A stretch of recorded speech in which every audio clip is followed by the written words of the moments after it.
আজকে আপনারা ভালো একটা রেসিপি খাওয়াম, ঠিক আছে। ভালোর মধ্যে কি আছে? গরুর মাংস খাবেন আপনারা, ঠিক আছে। গরুর মাংস খাইতে হলে কি করতে হবে? গরুর মাংস রান্না করতে হবে। আর এখন আমি আপনারা গরুর মাংস রান্না করা শেখাবো।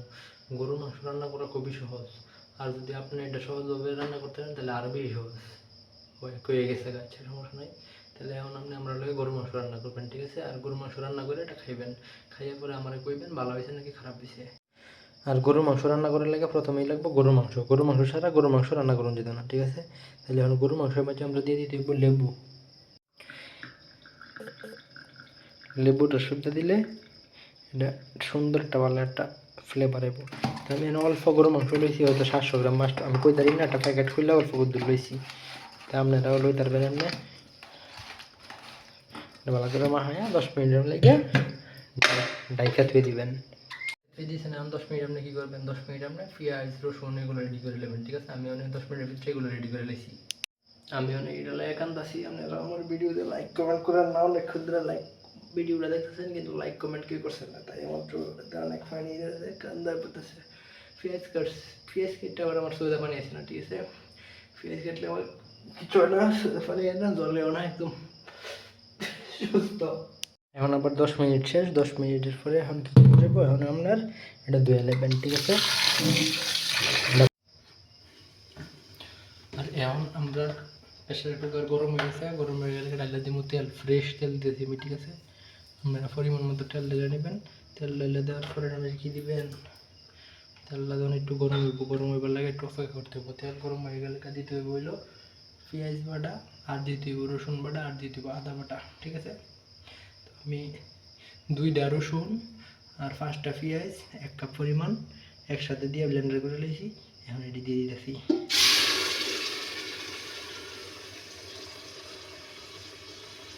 এখন এটি দেওয়া শেষ। এখন আমার কাছে আটা বাদা আছে নাকি আর ফ্রিজে রাখা, ফ্যানতে দিয়ে দিব। আপনার কাছে না থাকলে আপনারা বাইটটা নেবেন। বাইটটা বলতে আমি এটা ব্লেন্ডার করছি, হ্যাঁ, সুবিধা আছে আমার। এখন এটি তো বরফ, এটা লাগে আমি একটা মেতে দিয়ে দেবো।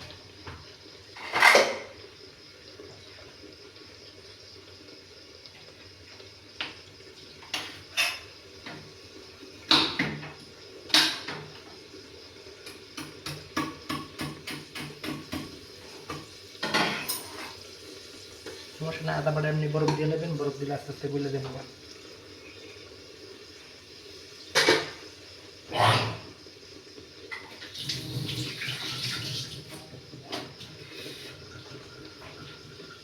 এখন আদা বাটা দিয়া তারপর আপনার চেনিটা দ্বিতীয়গুলো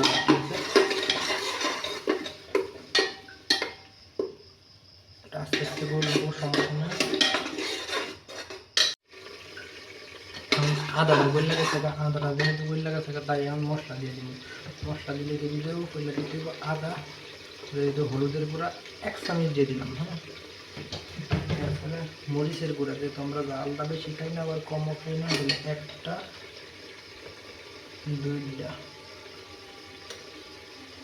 3টা দিয়ে দিলাম।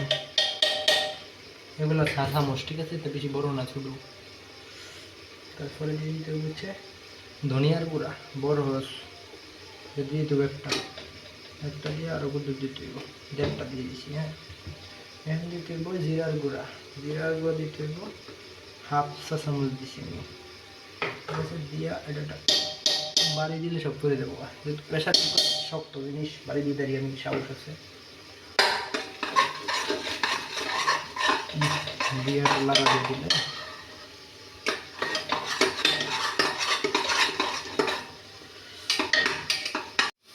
এখন এগুলো দিয়ে দিচ্ছি। এখন এগুলোর মধ্যে একটু পানি দিতে দেবো আর গরু মাংস দিতে দেবো। আর যদি আমার কাছে গরু মাংস না থাকে তাহলে রাঁধুন লাগবে না, ঠিক আছে। গরু মাংস থাকলে রান্না খাবেন, না থাকলে বইতে খাবেন।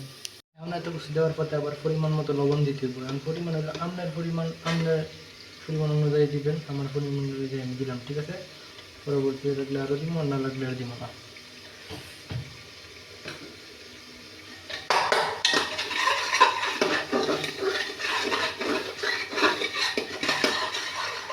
দেখছেন কি সুন্দর হয়েছে কালারটা। এখন যদি উপরে তেলটা উঠে দেবো, উপরে উঠে দেবো, তেলটা যে উপরে শুরু হয়েছে তখন মাংসটা ডাইলা দিব। তখন মাংস ডাইলা দিয়ে কষাইতে হইব, কষানোর সময় অল্প পানি দিতে হইব। মশলার উপরে তেল দেওয়া করছে, এখন আমার প্রায় 1 কেজি পরিমাণ মাংস দিয়ে দিব, ঠিক আছে। মাংসের পরিমাণ আমি আমার দিয়ে একটু বাড়াই নিয়েছি, 1 কেজি বানিয়ে নিয়েছি। আর আছে 2-3টা মাংস আছে, তেল আছে অল্প, ঠিক আছে। সুন্দর মাংস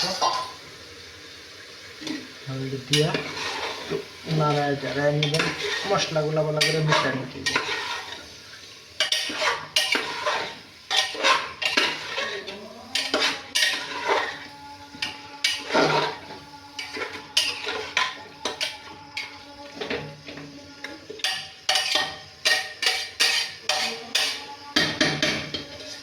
মশলাগুলো মেশানো শেষ হইলে আপনি যে কোনো জিনিস দিয়ে ডাইকে দিতে পারবেন, অথবা আপনি হাত দিয়ে ধরে ডাইকে রাখতে পারবেন। তো এমনি ঢাকার পরে 2-4 মিনিট পরে তুই একটু লাড়া দিয়ে দিবেন। যে লাড়া দিবেন দেখবেন নিচে একটু একটু করে পানি জমা হইতেছে। হ্যাঁ,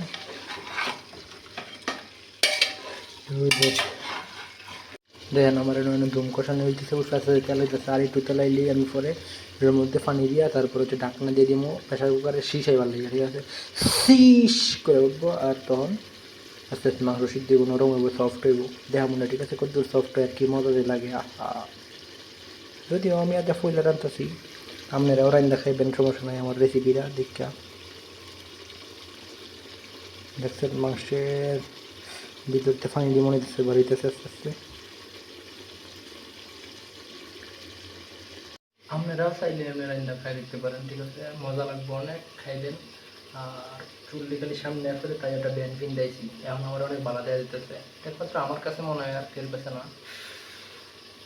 সমস্যা নাই। রান্না করি আমরা, ঠিক আছে, রান্না করি।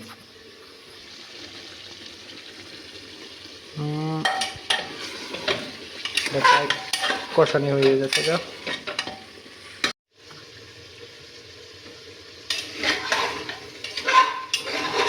এখন কষানিটা যথেষ্ট পরিমাণ হয়ে গেছে গা, তেল দিল ফ্রাই করছে, মশলাটাও একদম হয়েছে।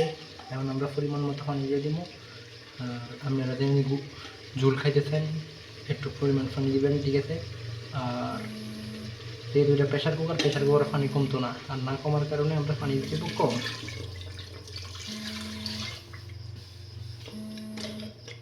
আর একটু দিয়ে দিতে,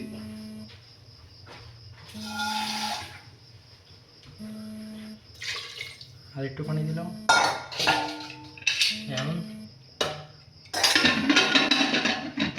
প্রেশার কুকারে দিয়া চাপ মেরে দিলাম। এখন একটু পরে খালি সিটটি বাজবো আর হয়ে যাবো মাংস। বাড়াই দিই।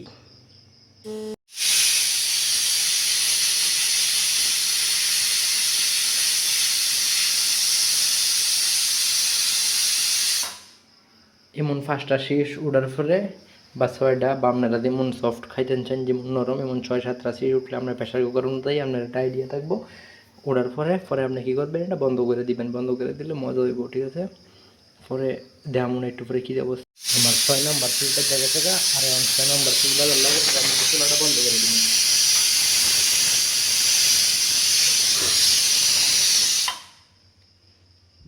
ঠিক আছে, এখন হয়ে গেছে। আমি এখন আপনার খুলে দেখাম, জাস্ট ওয়েট করেন একটু।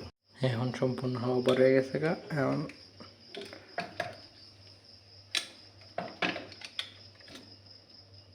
ওটা খুলে দিলে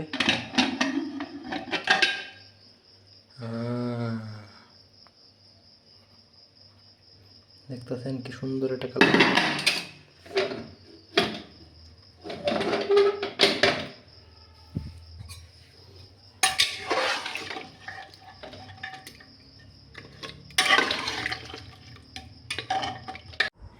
আমরা রান্না করে রান্না শেষ করে অনেক লয়ে লাইছি। এই যে মাংস কি সুন্দর হয়েছে, হ্যাঁ, না খাইলে বুঝতেন না। তাই আমরা লই যে এক পিস মাংস, একদম পুরা মাখন সফট হয়ে গেছে, অনেক মজা হয়েছে, ঠিক আছে। আমি আর খাওয়ানোর ভিডিও দিতাম না, পরে আপনার নজর লেগে দেবো। এটার লাগে অনেক কী করবো লাগবো, এখন এতক্ষণ ভিডিওটা দেখছেন, অনেক কী করবেন, লাইক করবেন, শেয়ার করবেন, আর কমেন্ট করবেন কেমন হয়েছে, ঠিক আছে ভিডিওটা। আর আপনারা যদি রান্না খাইন, খাওয়ার পরে কেমন লাগবে এটাও বলে দেবেন আবার আইয়া। আর কিছু না, সাবস্ক্রাইব করে দিন চ্যানেলটা, ঠিক আছে। টাটা।